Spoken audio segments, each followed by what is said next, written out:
Welcome to the Forest Garden Podcast, your guide to transforming your organic garden into a more sustainable, regenerative, and holistic edible landscape. This podcast combines expert interviews with recent plant discoveries and in-depth commentary to provide you the tools to grow a better world. If you are looking for experimental forest gardening solutions that adapt with our ever-changing climate, this podcast is for you.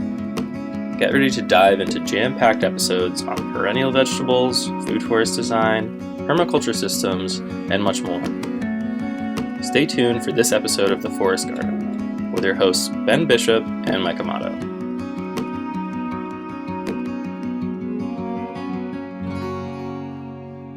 Picture yourself in a forest where almost everything around you is food. Mature and maturing fruit and nut trees form an open canopy. If you look carefully, you can see fruit swelling on many branches: pears, apples, persimmons, pecans, and chestnuts.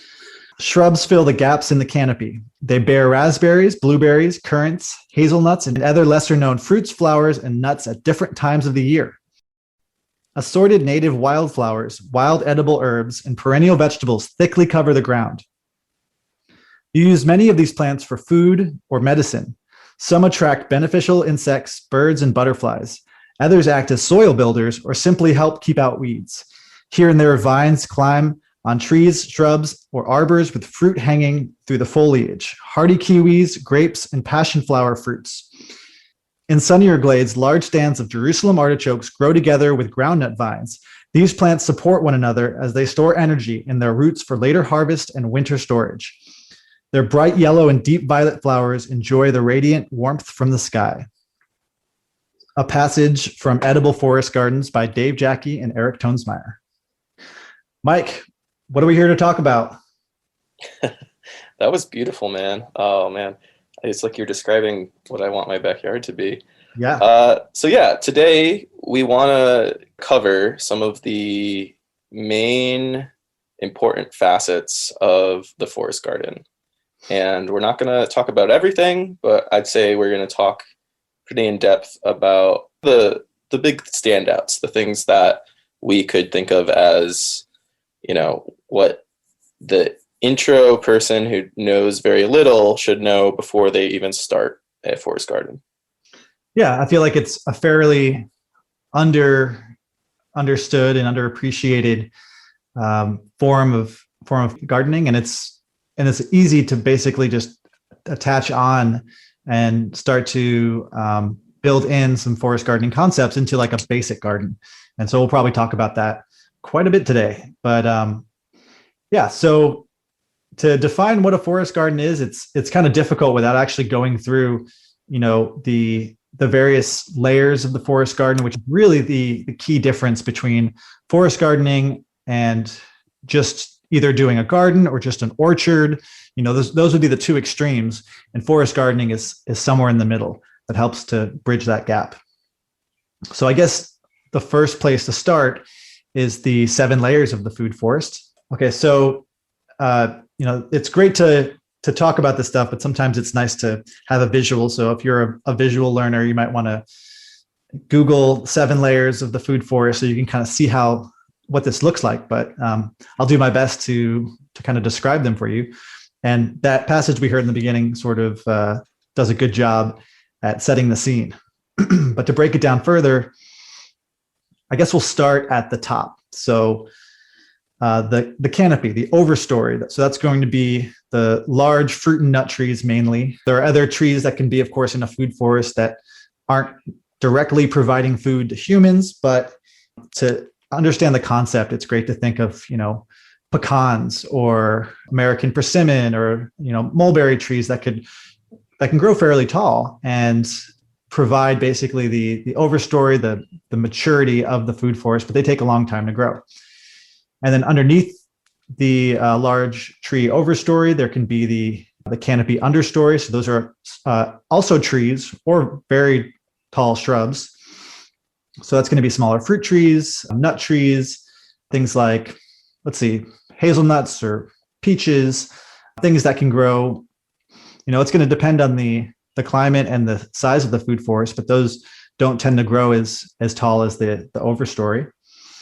And basically you can, in a food forest, you aren't planting all of these different layers in one spot and then a different spot. You're actually combining them together.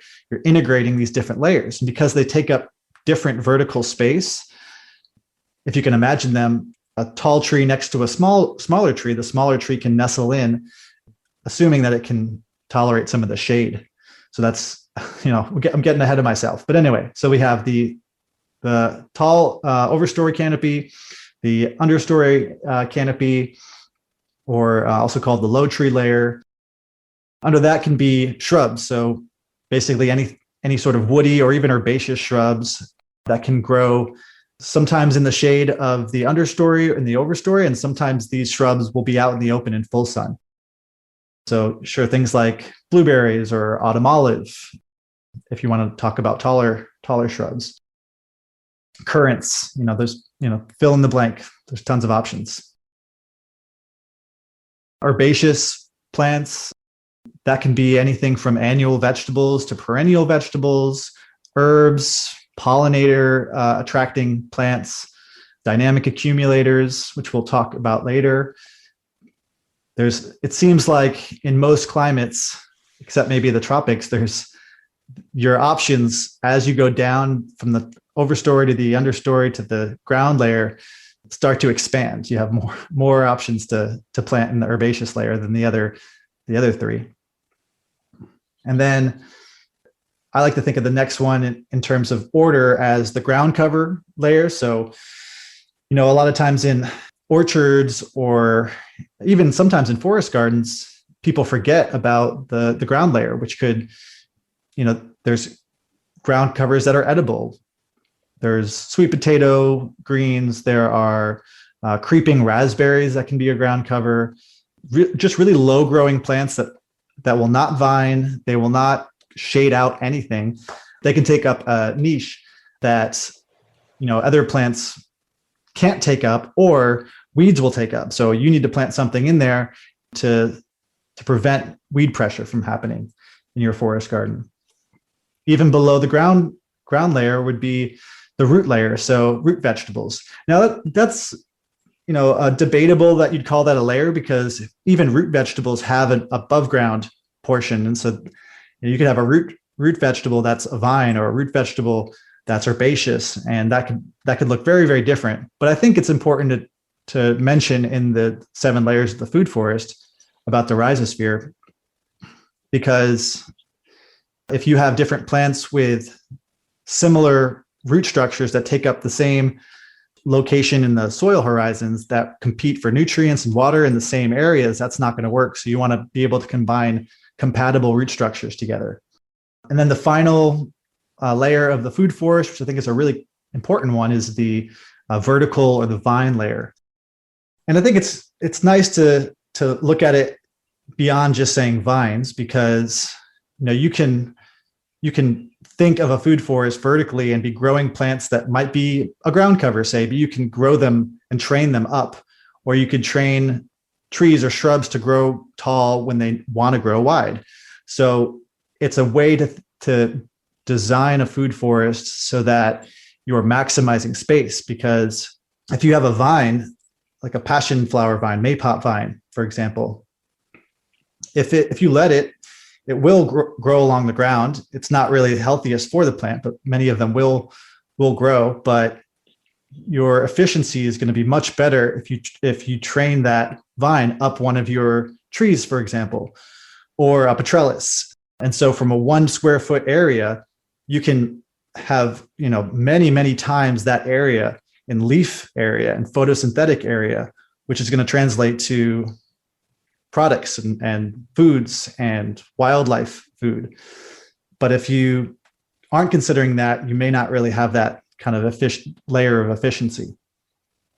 So vines in a food forest really help to connect the different layers together and really maximize that any unused solar space. It can capture all the sunlight that would otherwise go to waste. Yeah, I don't have any way to say it better. I just planted some of those emerald carpet raspberries today that you were talking about. One thing that I did think of is, in permaculture, we're frequently trying to create systems that replicate the forest. So the reason why we're explaining the 7 layers of the food forest is that when you enter into a forest in your area or your region, and you see what sort of understory trees are already there. For example, if you are in Virginia, a great understory tree or even Kentucky or other areas of the East Coast, pawpaws are a frequent understory tree. So although we mentioned peaches, frequently you won't see peaches necessarily in a forest environment. They're frequently, cultivated in full sun. We often sort of undervalue understory trees in forests that we interact with. And when we're designing our food forest, you really want to think about how the 7 layers interact with the things that we could be planting now. So if we seed out pawpaws into a forest garden, knowing that it'll be a great understory tree, in several years, when the trees that are in the overstory sort of die back, then that'll open up light for the pawpaws to keep growing. Yeah, I don't know, that's really kind of popped into my head during your talk, but overall I think it was great. So one thing I'd like to talk about is the mycelial network, which is very much present in the forest or in the forest garden. It's sort of like the underground internet of mushroom knowledge. It's a vast network of fungal connections, sort of like a multicellular network that transmits signals and transports nutrients that are required between different plants in that system or in that forest over incredibly long distances that we're just sort of coming to understand now, or in the past, 15 years maybe. So basically, as we know, mycelium can recycle dead organic matter, such as trees or dead animals, or pretty much anything that's dead or dying on the forest floor. It is recycled back into that system or broken down by mycelium. Without mycelium, we'd be an earth covered with dead things, which would not be too great. Mycelium also acts as a connector between plant roots of multiple types of species. It helps trees and plants communicate over incredibly long distances and maintain a balanced and healthy ecosystem through these connections. If one tree is really stressed out because it's being browsed by deer, the other trees in the area can use mycelium to support that tree, which is insane to think about. It's this, underground secret life of plants that we don't fully understand. Even the scientists who are actively making new discoveries admit that there's hundreds of thousands, potentially at least thousands of new discoveries that can be made regarding mycelium.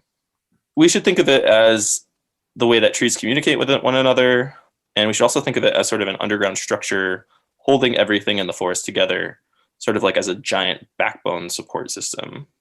If you have wood chips on your property and you sort of peel back some of those wood chips, it's pretty likely you'll find white strands of root-like structure on some of the oldest decaying wood chips, and that is mycelium.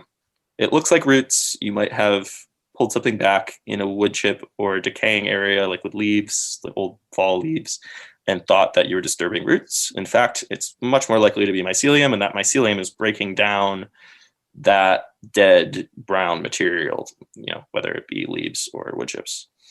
Trees, as I've already mentioned, trees that are, a totally different species use the mycelial network to share nutrients. However, I should mention that these are most commonly native trees to the area that the mycelium is existing in. And I'm not totally sure how this compares when you plant a non-native tree into a forest garden that has primarily native trees that all already understand each other through their mycelial network. I'm not sure that there's been an incredible amount of research done sort of testing how natives versus non-natives interact. But I have heard that non-natives sort of almost like speak a different language in a way. So in general, when you plant a native species into an ecosystem that where those sort of plants are already present, they generally they'll just do a lot better. And that's true pretty much across the board. But what you should essentially take away from this is that in the forest garden, mycelium is essential. As stewards of the land, we should probably be integrating mycelium into the soils in our gardens, into cultivated and non-cultivated areas of our properties starting like yesterday. Everyone can purchase mushroom spawn in either, as a grain spawn or as a sawdust spawn, and just lay it out under some dead leaves on your property. If you use leaves as a mulch, or on fresh wood chips that you have dropped off by your local forest service. Mycelium is incredibly important to soil health. So, yeah, and the benefit at the end is you get to eat the mushrooms that grow from it if you chose a mycelium that has edible mushrooms, such as King Stropharia. It's just something that we are still coming to understand, and something that is so incredibly important to the health of plants. So mushroom would be defined as the fruiting body, typically, as the fruiting body of the mycelial network of the organism that lives mainly underground or in a tree, or in decaying matter. So when you harvest a mushroom, you're really harvesting the reproductive organs of that organism. But when we say mycelium, you can think of that as the roots of or actually maybe more accurately would be the body, the real tissue. The main part of the fungus is underground, like I said, or in trees or rotting material. And then mycorrhiza specifically is the term for the relationship between the tree or the plants or the shrub, whatever it is, and the mycelium that's underground. So the mycorrhizal, myco, meaning the fungus, and the rhiza meaning the root. It's that joint relationship. And in some cases, the mycelium, the roots of the fungus, will actually go inside of the root of the tree. And the term is infect, but in some cases, like you were talking about, Mike, it can be a really beneficial thing for the tree to be infected by this fungus. Okay, so I couldn't have said it better. So moving to permaculture, that'll be our next term that we define. There's different definitions. Toby Hemingway used the term ecology applied, but I'm looking up the actual definition of permaculture, which is an approach to land management and philosophy that adopts arrangements observed in flourishing natural ecosystems. That's the Wikipedia for permaculture. And I think Bill Mollison has a different definition that involves the ideas of permanent design, basically permanent culture. But the way I look at it is as a decision-making toolkit is probably the best way to put it, that derives its logic and its nature from ecosystems, from observations, and looking at the natural world. How does nature solve problems? And how can we align our problem-solving skills and critical thinking skills and decision-making off of those ecological principles and those natural principles? And so, there's plenty of information out there for people to look up if they want to know more about permaculture, but there's, a set of principles, there's a set of ethics, which is earth care, people care, and some people call it fair share or share the surplus, which is the third one. It's really what gets a lot of people interested in regenerative agriculture or landscape design, or, you name it, agroforestry. It's a gateway that many people go through, and their lives are changed, or their minds are changed, their hearts are changed, however you want to look at it. And then they end up in a very different path than when they go in a good way. They're able to sort of connect all the dots between, what we need to do to help repair the earth, but also permaculture. Like I said, it's a toolkit. You can use permaculture to make life decisions or relationship decisions. You can expand it out however far you want, but typically it's a nature-based design. Like people make their gardens, like, they design their land using permaculture. I couldn't have said that better either. I'm consistently impressed. Yeah, I've never heard of using permaculture in sort of like for greater beyond stewardship of the land, but it'd be very interesting to sort of use the permaculture sort of like design system in a different facet of our lives that is unrelated to one thing in the garden, one plant having one purpose. Maybe that plant, you think of it as, okay, it's providing food, it's providing shade, it's a nitrogen fixer, but I can also use it as a trellis to grow, a vine crop up. And it's also a windbreak, and so when you're making design decisions, instead of thinking of a 1-to-1 ratio, you're thinking, well, in nature, everything serves many, many roles. So, there's many ways you can think of that in your life, having redundancies. You can design your house to have more than one source of water in case one of them goes down, Yeah, I guess or in general, architecture, or the whole field of architecture, and Sure. especially, designing your house and designing how your house works and functions in a somewhat sustainable, even, which direction it's facing, I guess, is definitely a huge permacultural principle, but I've never thought of it that way until now. And yeah, so I guess I should jump into the zone system of permaculture design. This is going to be a bit of a long explanation, but I think I'm just trying to cram as much of what I've personally have experienced with my own land also into sort of the generic explanation that someone might give you. So as Ben was describing, permaculture is essentially a design toolkit. And the zone system of permaculture design is essentially thinking of your land as a system of zones starting from 0 to 5, with 0 being your house. 0 is your home itself, which ideally should be designed with sustainability in mind. This doesn't mean that your home needs to be passive solar or an earthship, but it's usually built with a south-facing sort of heat trapping design in mind. And once again, this is ideally, if your home doesn't fit these parameters, it's okay. In the ideal setup, your home would be built so that it maximizes sort of the natural energy of the site from the sun, or the water, if you live on a slope, sort of capturing the water and storing it, or any other resources that might be available on your site, and essentially minimizing the need for outside energy inputs. So building your home in a certain way that it keeps all of these sort of tips or these ideas in mind when you're constructing it or when you're designing it. It's all connected with the outer zones, and it's very important to just start from the beginning with your house itself. Something to consider would be the placement of your kitchen in relation to the other elements of the outer zones that you'll be interacting with. For example, if your kitchen is on the south side of your house and has an entryway or several entryways, maybe that entryway leads into an unheated greenhouse that you grow interesting plants in right next to your garden in a sort of zone or several different type of zone, like a climate zone step up, to cultivate those vegetables that you might want to have access to year round or almost year round right next to your kitchen. And then outside of that greenhouse is a herb garden with all of the culinary herbs that you want to have access to all the time in your kitchen.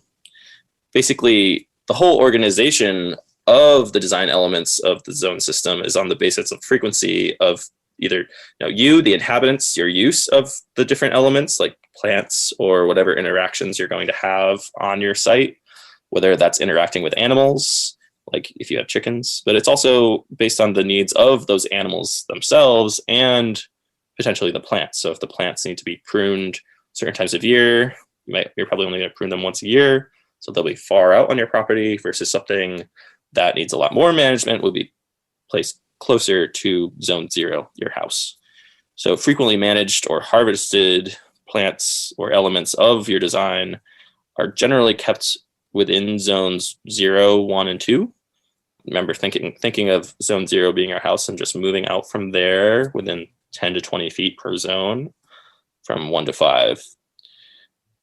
Less frequently harvested or managed elements like potentially rhubarb or a pear tree can be farther away from your house because you're not going to visit them that often. And we'll get into this a little bit more once we go through the later zones like 2, 3, and 4, and 5.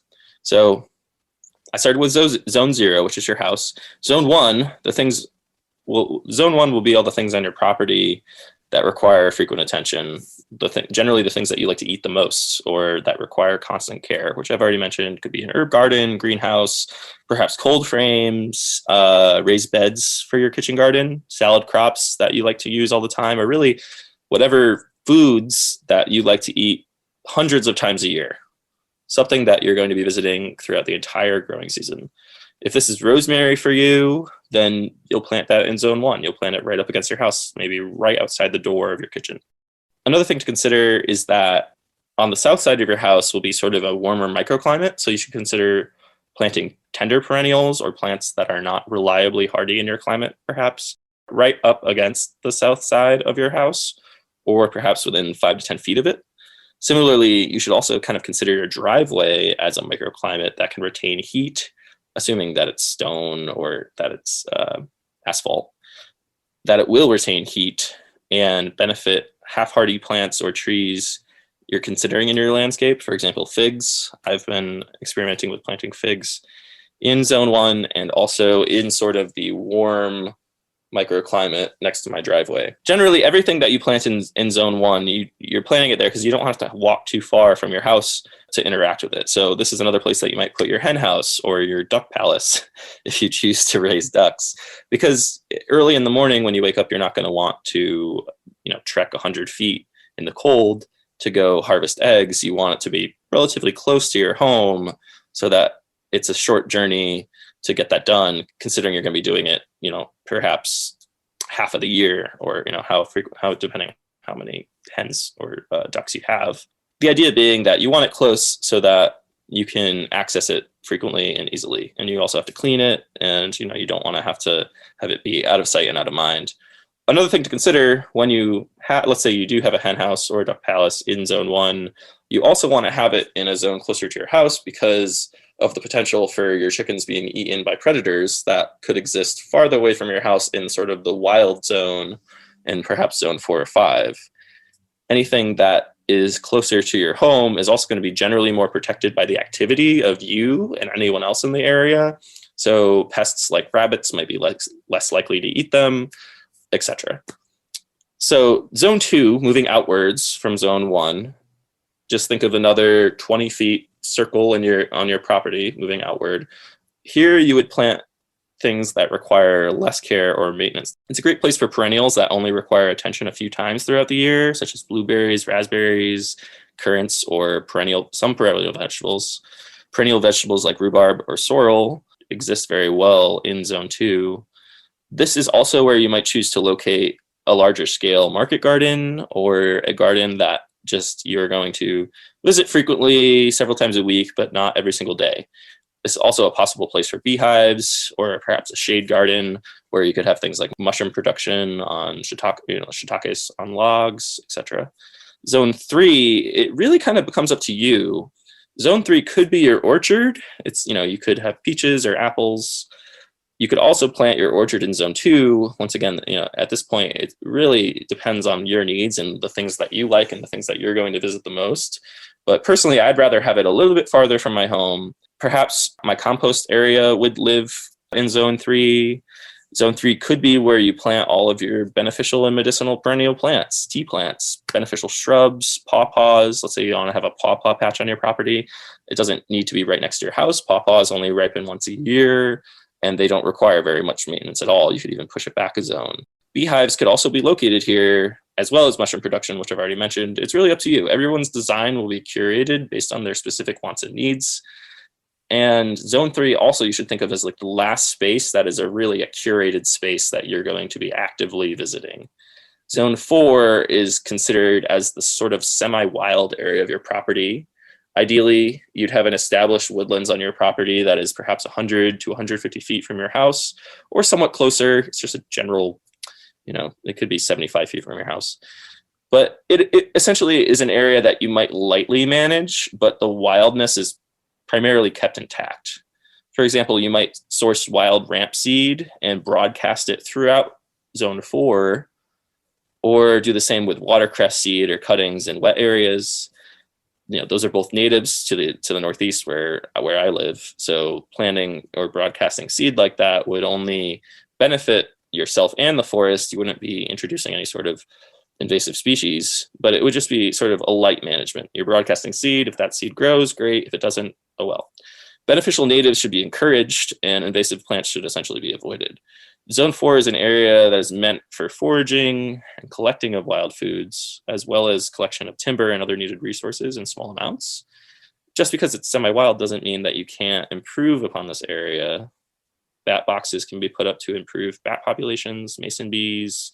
You can put up homes for mason bees, or cavity nesting birds, or even owl boxes or wood duck boxes.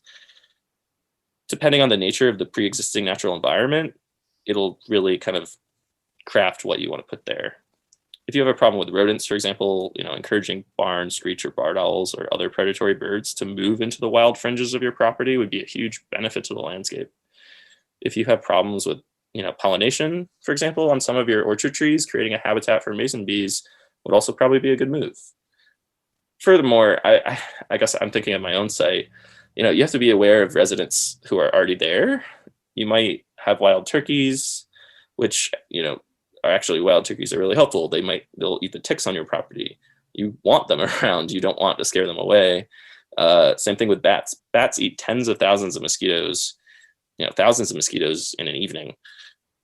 So build more bat boxes. And if you're swarmed by mosquitoes, then all the more reason. On my property, every spring, and I listen to them every night, there's this den of coyotes that comes back every year. It's like a mama and a papa coyote.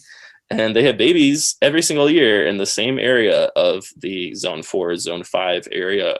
That is the furthest extent of the woods behind my house.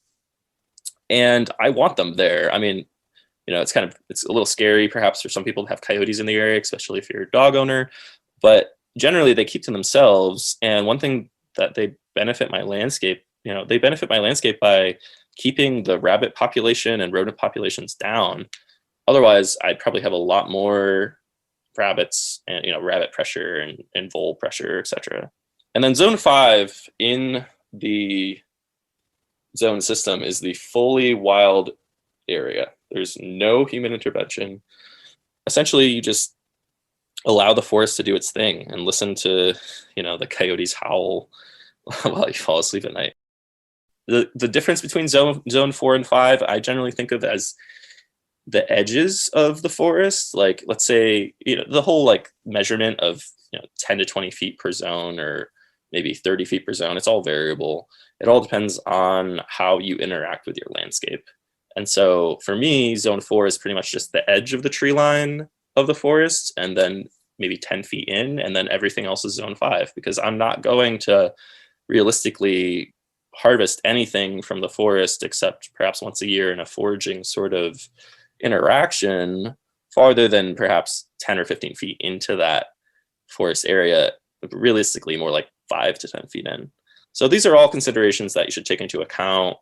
Even if your site doesn't have forest on it, some of the best part about forest gardening is you're essentially creating a forest. So in those fringes of your landscape, you could perhaps start planning to plant things that are going to grow into an overstory relatively quickly, and that area will eventually become the wild fringe area of your landscape. And that's pretty much all I got. Ben, if you want to add anything, please do. I know that it was like a long explanation, but I'm interested comprehensive if you have anything to add. of the zone system, probably even more than a typical permaculture course. That was great.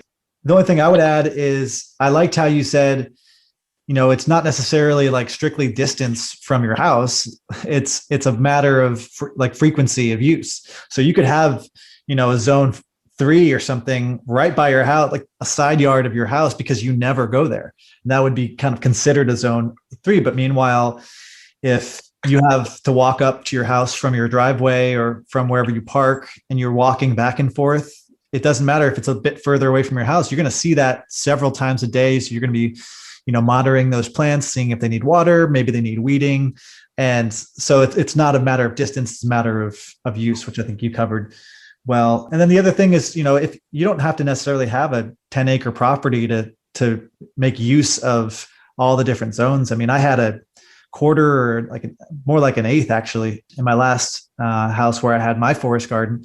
And there were areas that I never went in the way back, and they actually had mature trees. Even in the small little property, there were mature trees there. And then there was understory and there was brush, and that acted as my zone 5. And then there were areas that were adjacent to that I counted as my 4, my 3, my 2, my 1. So, and even if you're in an apartment and you're growing in your balcony, you can start thinking of zones, as maybe your neighbors or your community or your work. Maybe you can start, maybe there's a place you can plant some, either do some guerrilla planting, guerrilla grafting, or convince someone else to plant trees on their property if you don't have them. And that's part of your zone system. It's just a way to kind of abstract it a little bit more for people who might not have land. Yeah, good point. That's something I guess I really should have. I guess it's hard to mentally map it out, but the point that you made, where it isn't necessarily just concentric circles. You should think about your zone 1 or your zone 2 as perhaps that trail that you walk from your parking pad to your front door. And I don't know if I've actually thought about it that in depth, because if I was going to lay out a more exact zone system on my property, it really would be a bunch of squiggles. It wouldn't be concentric circles at all. Also, in terms of, I'm on a 0.6 acres, which is pretty perfect for the home garden starting out. Once you move larger than an acre, it definitely becomes a lot more time intensive. But in a 0.6 acre lot, there's definitely all 5+0 zones that I'm actively thinking about their function constantly. And that's true of any size. So, what you said, let's say if it's 1/8 of an acre or if it's 4 acres, all of these principles still apply. Yeah. And I especially like the idea of the apartment complex too, because zone 3 or even zone 2 could be like your community roof garden, perhaps, if you were in some sort of epic hipster community or something like that. But then I was trying to think of what zones 3 and 4 and 5 would be. Anyways, sorry, you were going to say?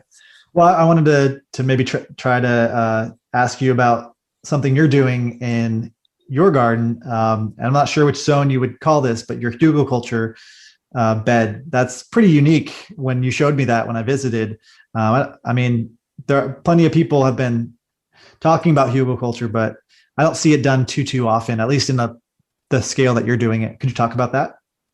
Yeah. So that is definitely an interesting intersection with the zone system. I chose to put my hugelkultur mounds in zone 1 or zone 2, sort of melding between zone 1 and zone 2. But you could think of it as zone 1, but at my property, because it is rather small, I think of zone 1 as everything that's planted within 5 feet of a front door. And it's definitely at least 20 to 30 paces to get to the hugel mounds that I created. Hugelkultur is a German word that basically just translates to hill culture or hill mound. And it's constructed from decaying wood or debris and other compostable biomass plant materials. Basically, after it cures for a year or so, you can plant it out as a raised bed. And the reason why you let it cure is, I'll get into that later. I guess I'm getting ahead of myself. But basically, it's a really old technique for raised bed gardening that has the added benefit of a large mass of decaying woody material in the center that retains water longer than regular soil might. It basically allows the roots of plants to latch onto these large decaying logs that are in the center of your raised bed, and other woody materials. The roots will latch onto these woody materials and they'll draw nutrients from them, or at least they'll draw available moisture and water from them.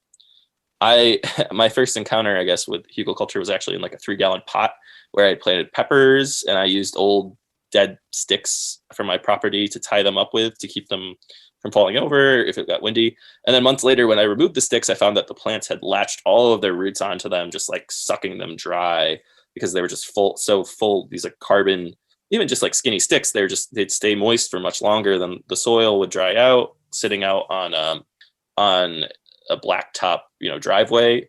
But the wood in there would still retain moisture, so they were just hugging them. The roots were just, drawing just about everything they could from those little sticks. So when building a hugelkultur mound, you basically have a few options. You can dig into the soil about 1 foot deep and bury large logs and then pile up compost materials on top of that and other woody masses in sort of a lasagna style.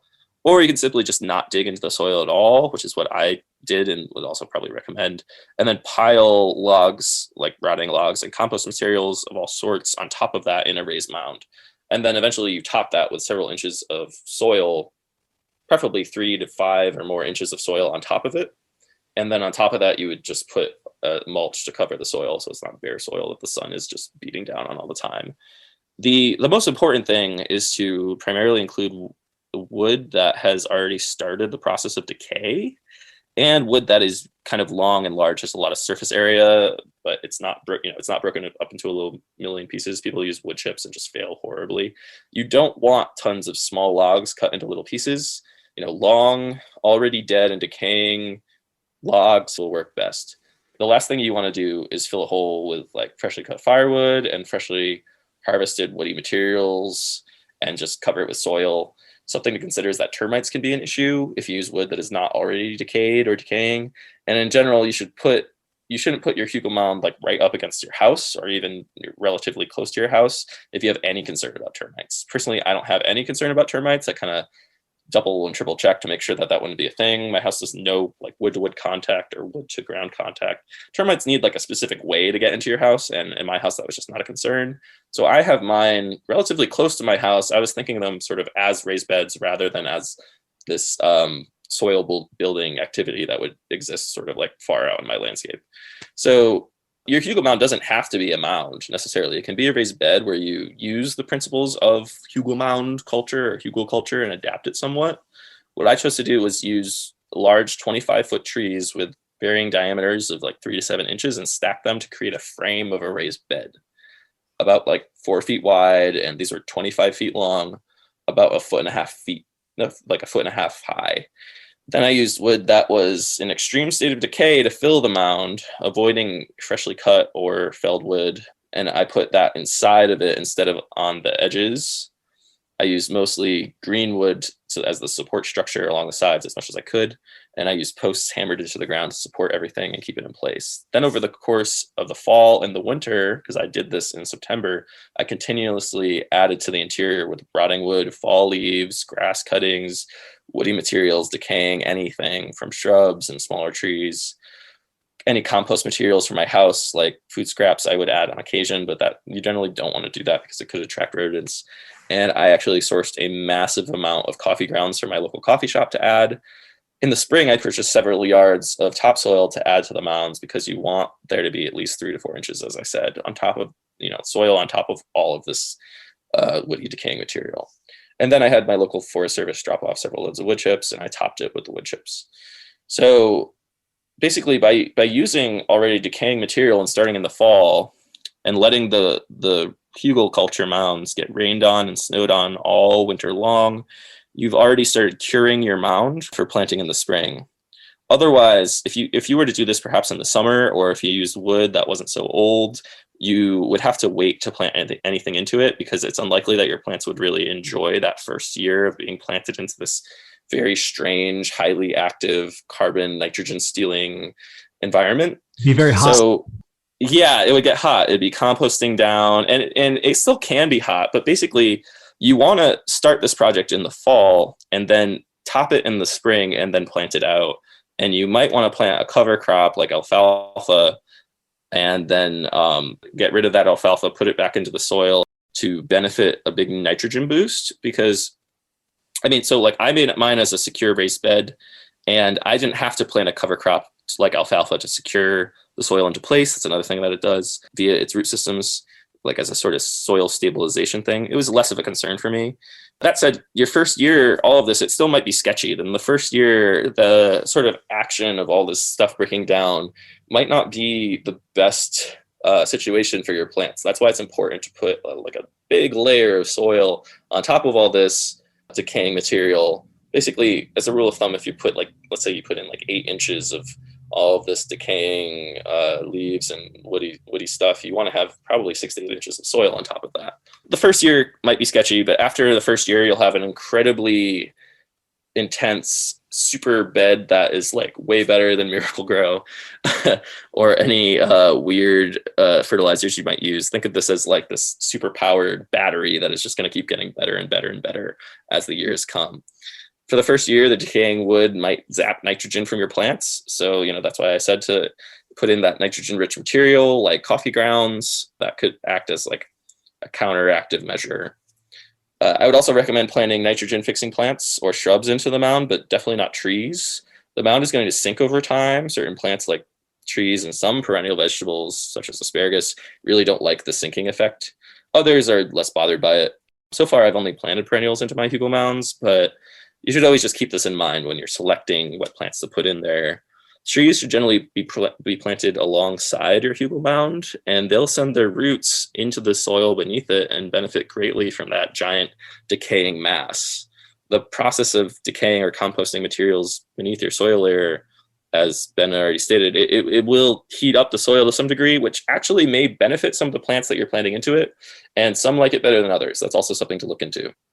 In general, you should aim to plant drought-tolerant plants in the center of the mound, where it dries out the fastest, and less drought-tolerant plants on the sides of the mound. Or if it's a raised bed, it doesn't matter as much, but there still will probably be some sort of raised area in the center, and that's where I chose to plant my drought-tolerant plants. It also makes sense to plant beneficial attractors or nitrogen fixers in the center and food crops on the edges so that you have more access to the food crops. If you're building it on a hillside, you generally want it to be perpendicular to the slope so that it catches water and stores it better. It's interesting to sort of reach in and check to see, really advanced hugel mounds. You can look in and see how the roots have attached to these logs and just start using them as like a life resource. And it's sort of the same way that sometimes plants will, underground trees will send their roots and they'll wrap around water pipes because the water pipes will like condense or release moisture.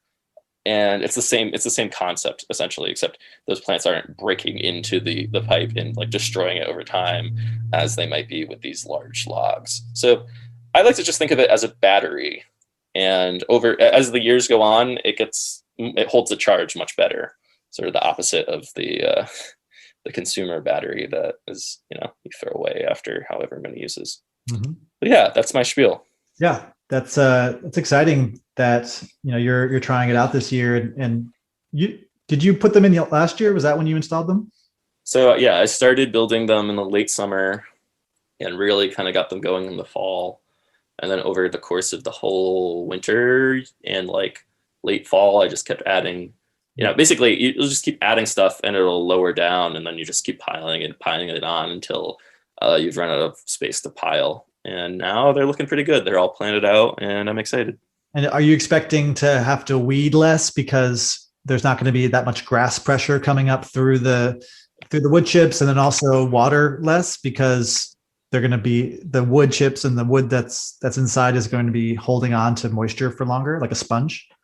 Yeah, so that's the whole idea. For this year though, and I should mention I decided to put them in the place where on my lawn the grass burns out every year. So I thought, okay, this would be a good place to put this sort of moisture retentive battery, where, the grass dies and it gets a lot of sun.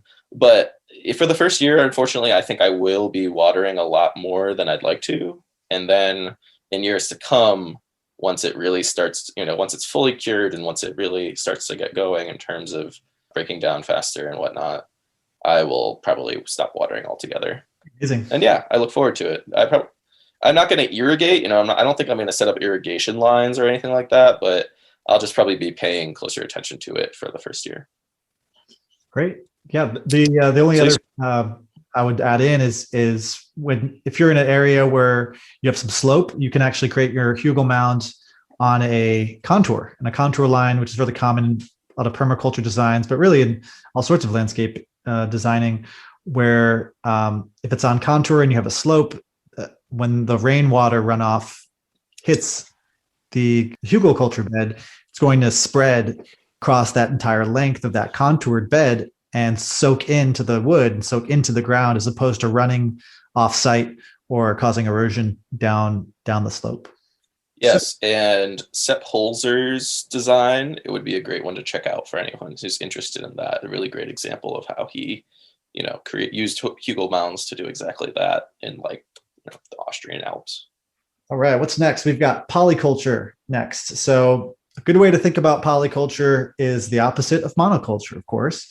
I think people are more recognizing monoculture because they hear about it in documentaries or they see it when they're driving around. The monoculture of corn, the monoculture of soy, whatever it is. Not only are monocultures fields of the same plants, the same species, oftentimes it's the same cultivar or at least the same type. So you're basically having clones in many cases for the entire field, the entire 10 acres, 20 acres, 100 acres, whatever it is. It can be incredibly productive and it can be incredibly easy to manage because everything ripens together. Everything requires the nutrients the same time, the water the same time. But then there's the downside, because the problem with monoculture is that, well, there's many, but one is pest pressure. So, as soon as a disease, a virus, a fungus, a insect figures out how to break into the defenses of that, because every plant, every cultivar, every clone, every type of living thing has a way for some sort of pest or pressure or vector to come in and cause damage. And that's part of ecology. Everything eats something else. And so as soon as a organism is able to figure out how to attack or infect that clone, that one specific plant, now it actually has access. It will start to multiply very rapidly and can spread very, very quickly throughout the entire area. And so that's an issue with monoculture. And that's why it leads to a lot of spraying and in some cases a lot of loss if farmers don't keep up with spraying and the various treatments. And then also monocultures don't provide any habitat for wildlife. Even if we talk about a monoculture of trees, like of course trees are great, but if you're growing the same species and again, the same clone of a tree for your entire farm, 20 acres, 30 acres, okay, you might have some wildlife that gets attracted into that, but it's not going to be very much because, you really want to find, in permaculture, they talk a lot about edge, where one layer meets another layer or edges between two different biospheres or ecosystems. But in a monoculture, you don't have that. You just have one block and there's not a lot of interface between different layers or different environments. So it's going to be very limited in terms of the wildlife and the biodiversity that it can support. So the solution, of course, is the opposite, which is polyculture, which basically just means anything more than one type of plant in an ecosystem.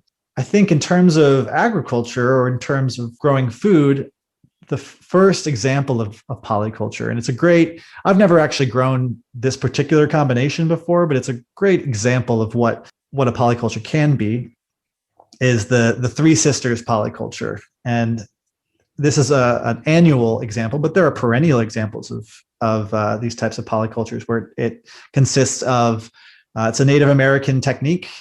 Might be the Iroquois. I can't remember exactly which first people were. Maybe multiple were using this technique. But you have corn grown with beans, various types of nitrogen-fixing beans, and then you have squash or pumpkins, basically growing together in the same plot. And so corn acts as the trellis for the beans to climb up. The beans are sequestering nitrogen for the rest of the plants.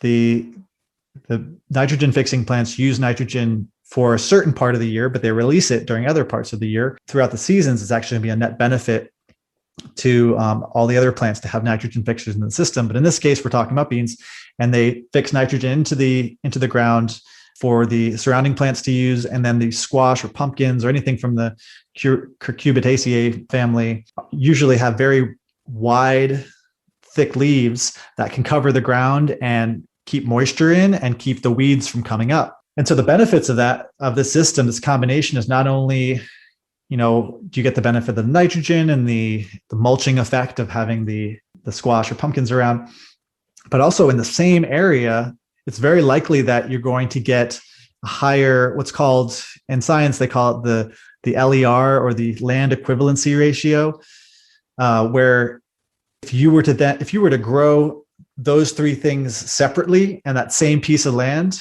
you would have a certain amount of yield. But if you grow them together, potentially you could have over yielding occur where you might be getting less corn, less squash, less beans, right, per acre, but overall you're getting a higher amount of calories from that same spot. So polycultures, if designed correctly, the one I study is just a simple polyculture of two species, but in its simplicity, it means it can scale a little bit easier as we start to try to incorporate polycultures into our agricultural system. Is black walnut trees and winter wheat, because the black walnut leaves out very late in the spring, and that allows the winter wheat that was planted much earlier to ripen up a crop before the shade is there.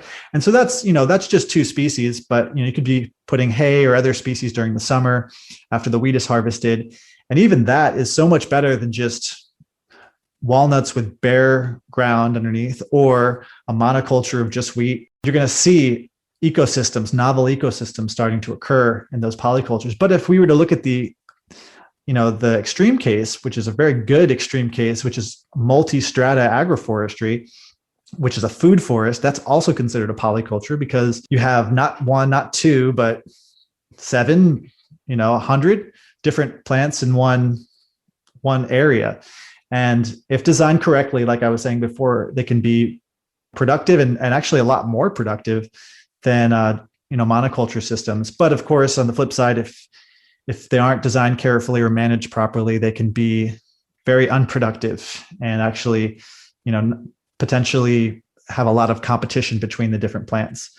So I think the future is perennial and the future is polyculture. I don't think that there's a way that we can continue agriculture the way it is using monoculture for very long, because it has such an intensive system that requires a lot of inputs.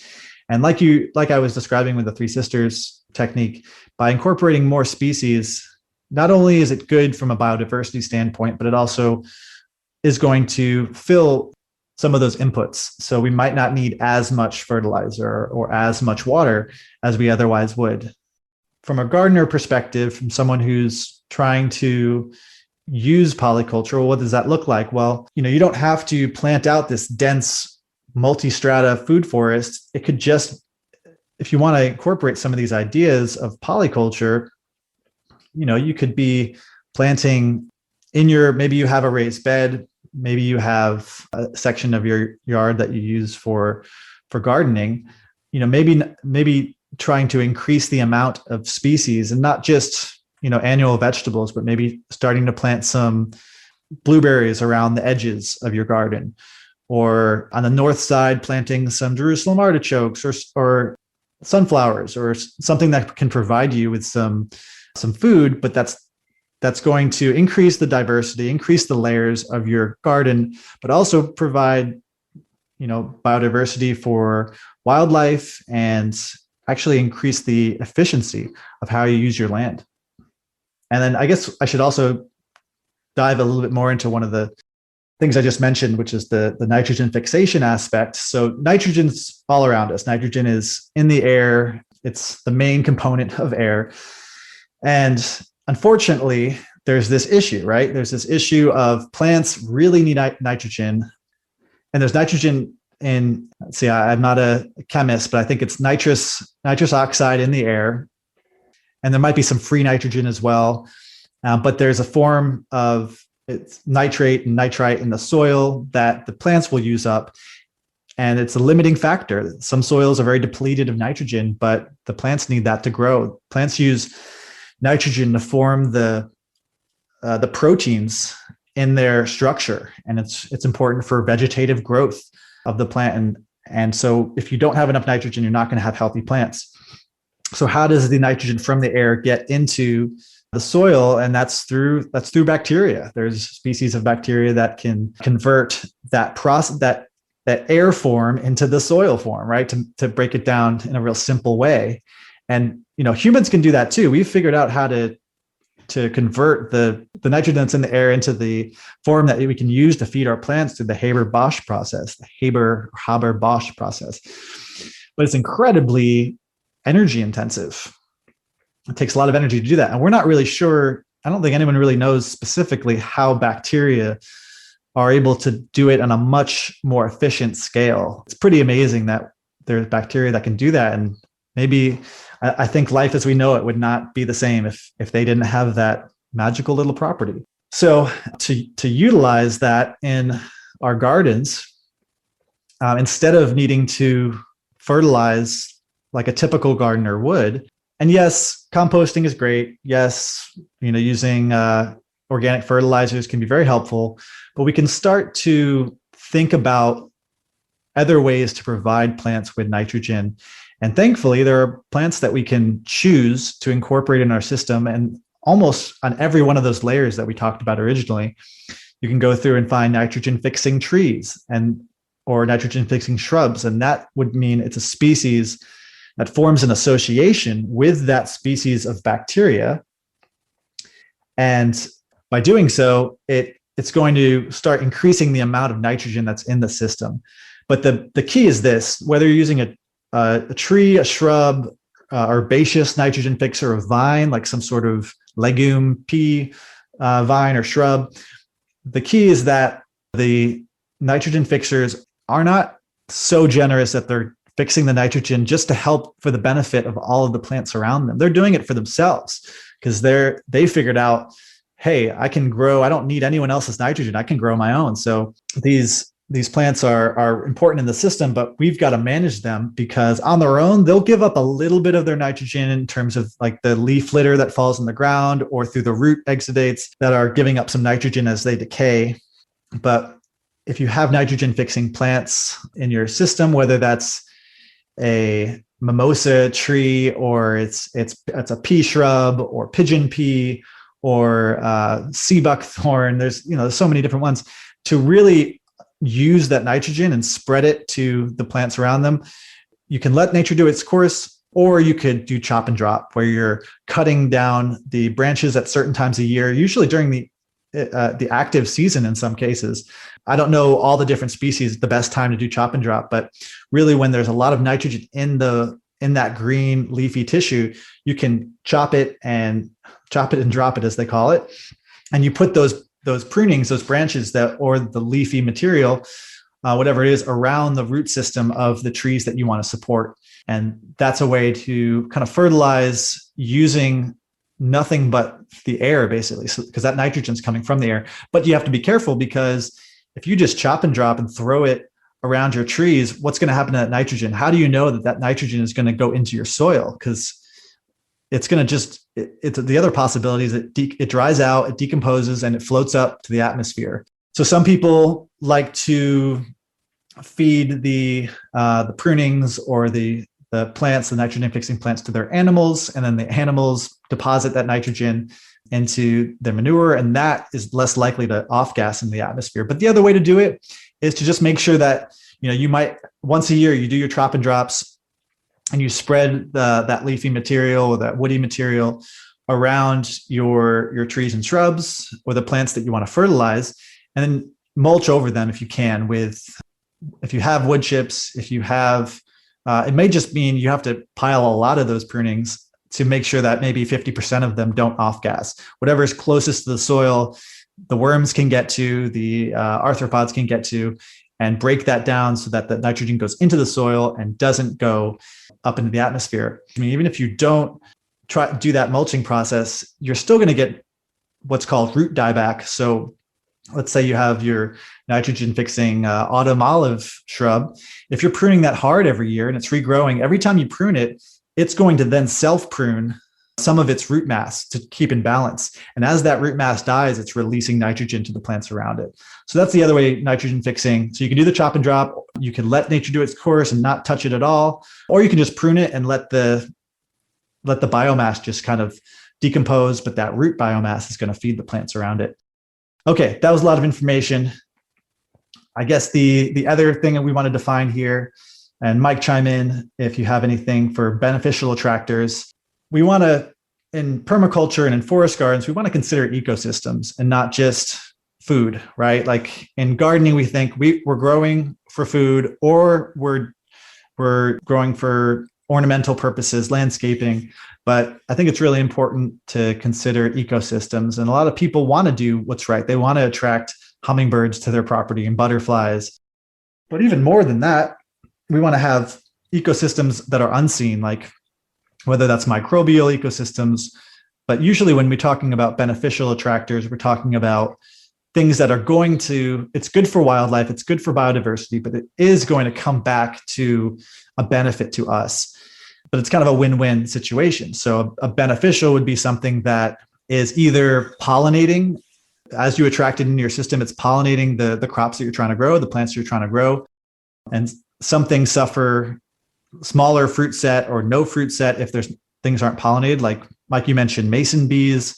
I visited a farm once that grew strawberries. And because strawberries are composite fruits made up of small little flowers on one strawberry, it has hundreds of little tiny flowers. When you look at a blossom, it's every one of those has to be pollinated. So if 50% of the fruit or that flower, is pollinated by the bee, that fruit is only going to grow so big. But if you can increase the amount of bees that visit that strawberry flower, that strawberry itself is going to grow in size because more of its flowers were pollinated, if that makes sense. By increasing the amount of habitat for pollinators, we can actually improve the yields that we get, both in quality and quantity. And then the other beneficial, back to pollination, there's things other than bees, there's butterflies and hummingbirds that can pollinate.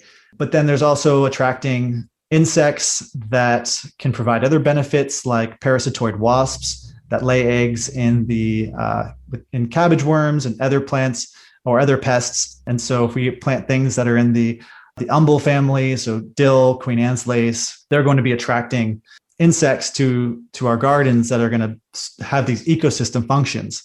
So the other benefit to having polyculture is not just that it's multiple types of food for us, but by having many different types of plants, we're actually attracting different types of beneficial attractors and making our job a little easier. We don't have to pick up as many slugs or as many worms off of our plants, and then our plants are going to be healthier for it. There are lots of ways to attract beneficial insects, but really the key is diversity. You want to have lots of things flowering throughout the year, lots of different genus or genera of plants, because each genus is going to attract, in some cases, different types of beneficial insects. So, both in the garden and around the garden, definitely be creative and include as many species and genera as possible.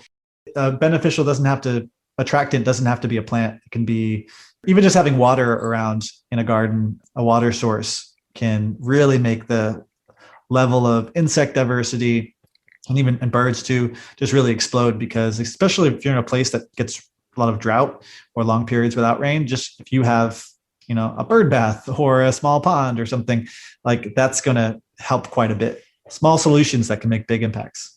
Yeah, and I guess, and before we move on, I guess the last thing I would say is that generally gardeners, only think of bees as something that is good for your garden. But as Ben pointed out, there are other beneficial insects, and we really don't give parasitoid wasps or other beneficials that exist enough space in our garden. So Ben mentioned umbellifers, like dill, I should say, but there are other umbellifers that you can be planting even at the edges or around our garden that, those plants maybe we're not worried about pests eating them, that will function to attract things like parasitoid wasps, which do a lot of work for us, and we don't necessarily recognize it or appreciate it at all.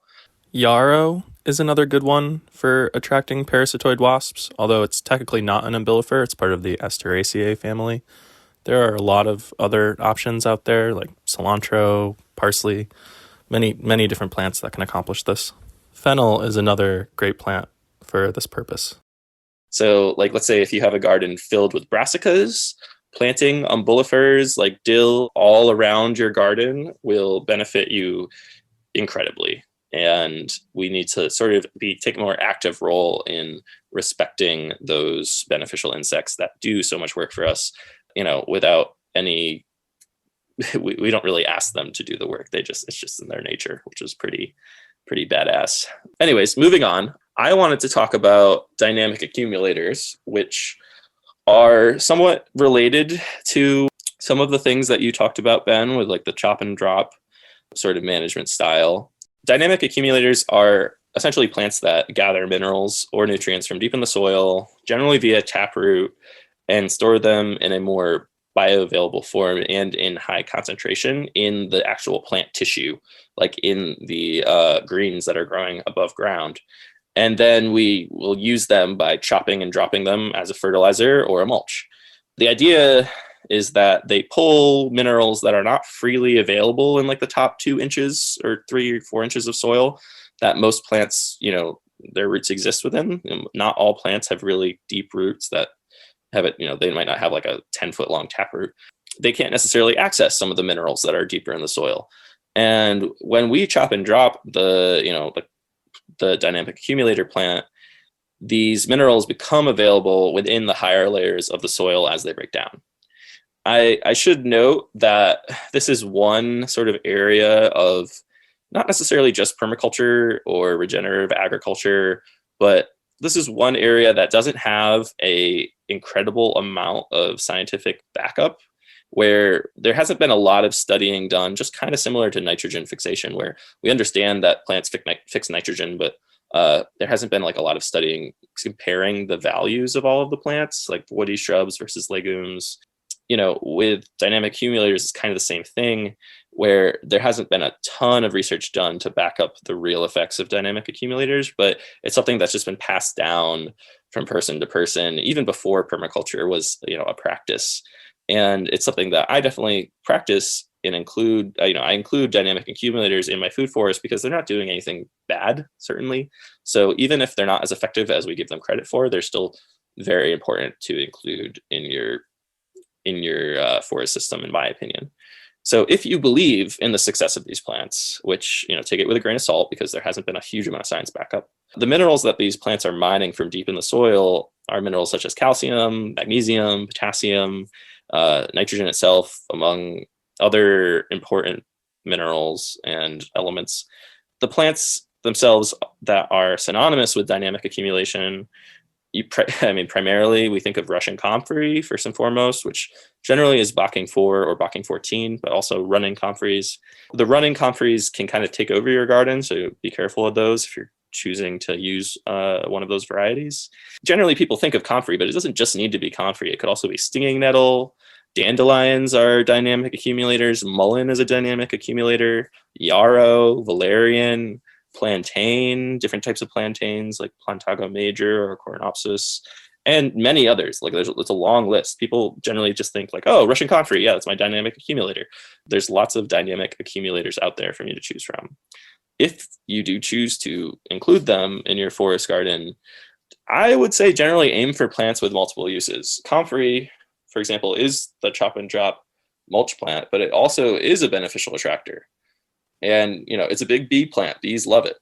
You want your plants to be fulfilling multiple uses in the forest garden, ideally 3 or more. So, yarrow, like I was saying before, it can be used as an aromatic pest confuser, beneficial attractor, and apparently, also a dynamic accumulator. But how much how much minerals is it accumulating? We don't really know. And hopefully someone will do a really in-depth dive into that research very soon so we can start weighing the benefits of each and every plant. But until then, just plant the ones you like best. Yeah, I think Ben, do you have anything to add? Yeah, it's good advice. And you mentioned comfrey, which is kind of the go-to for a lot of permaculture people. I think even though as far as dynamic accumulators saying, oh yeah, plant this if you need more nitrogen, or plant this if you need more potassium, like that's still a little not set in stone, and the jury's still out on that, because it depends highly on the content in the soil. If there's no iron at all, then it can't actually accumulate. But there's an argument that says there might not be any organic forms of that mineral, but certain plants can exude certain specific types of sugars to attract bacteria and fungi, specifically, that can break down the inorganic form, like the inorganic calcium or something, and convert it through its own metabolism of that microbe into a form that the plant can use. So even if the soil is tested not to have that mineral in its organic form, potentially again, we don't know for sure, but the idea is that by planting those plants around, you're going to be able to free up from the underlying geology some of these minerals that are locked up unless you have the plants, unless you have the right biology. There has been some studies done on the topic, or at least kind of similar to the topic. I like there's something called hyperaccumulators, which are different than dynamic accumulators in that like the studies specific, or they essentially could be the same thing, but from what I understand, the studies were more like bringing plants into sites that were really degraded and just full of heavy metals, and the studies showed that certain plants can pull these heavy metals out of the soil to improve the soil over time. And then essentially, they were kind of treated like trap plants, where you trap all of the heavy metals and then destroy the plant material instead of using it as a mulch. So there has been some, scientific research done backing this up, but it's just not in the exact way that permaculture uses it in design systems. You touched on a good point, the difference between dynamic and then just an accumulator or just a hyper accumulator. Dynamic to me means that it's cycling, it's accumulating and it's dying. It's accumulating, and like the leaves and the roots are constantly being renewed by the plant. Like look at a comfrey plant, for those who haven't grown it, has fresh new succulent leaves, then old dying withered leaves at the base. So it's constantly releasing whatever it accumulates back to the soil around it. So that's probably specifically the dynamic accumulators is probably where we need more research everywhere. But like I see what you're saying, because yes, some plants have been shown to accumulate certain toxic heavy metals or even just particular minerals in general. But the question is, can you plant those plants to then feed the ones around them? That's really the key that we need to look into. All right, so let's move on to our last topic, carbon sequestration. It's one that's dear to me and I think dear to you. I could talk for a long time about this, so I'll try to keep it brief. We'll probably do another podcast completely on this topic, but that's carbon sequestration. One of the big differences between forest gardening and regular agriculture, or even just like vegetable gardening in your backyard or homestead. To give an overview, the carbon dioxide in our atmosphere is a big problem for climate change, as everyone knows. Hopefully now most people understand that trees, and really just photosynthesis in general, it doesn't have to be trees, is a main way to draw down that carbon from the atmosphere and put it underground or in the living biomass of plants. And so, like I said, the driver of that is photosynthesis. It's able to chemically cleave apart the carbon away from the O2 molecule, store that carbon in the form of sugars or lignins, or underground in the form of humus that can then get used by soil microorganisms. But on a massive scale, that can actually have a big impact on the warming earth and draw down a lot of that carbon.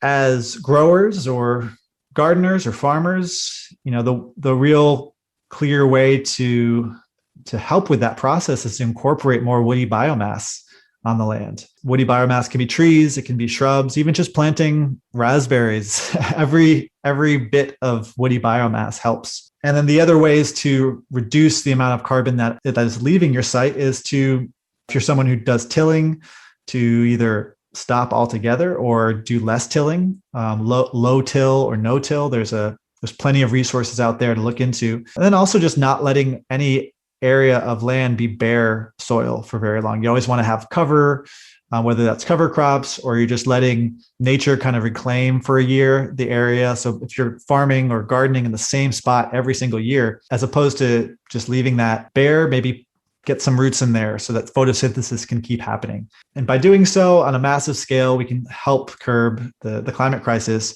But it's going to take, lots of different moving parts, of course, reduction of fossil fuels, complete overhaul of the agricultural system. But I think incorporating more trees and doing more forest gardening, for multi-strata agroforestry is the number one land use practice for carbon sequestration. It sequesters the most. It sequesters fast, and it sequesters a very, very high carbon stock. So the actual quantity of carbon that can be held on the land is multi-strata agroforestry.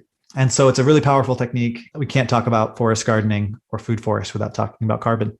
Mike, do you want to give any response and bring it home? I think you did a great job putting it all out there. The whole reason to forest garden from the get-go is that we are in this very slow destruction of the planet crisis situation that we need to start taking more seriously. We need to stop watering our lawns and make our lawns smaller. Consider wood chips as less of an ugly thing in your yard and more of a soil builder. So much of what we're doing is all about building soil, building diversity, and planting things that are going to outlive us. Really, that's what it's all about.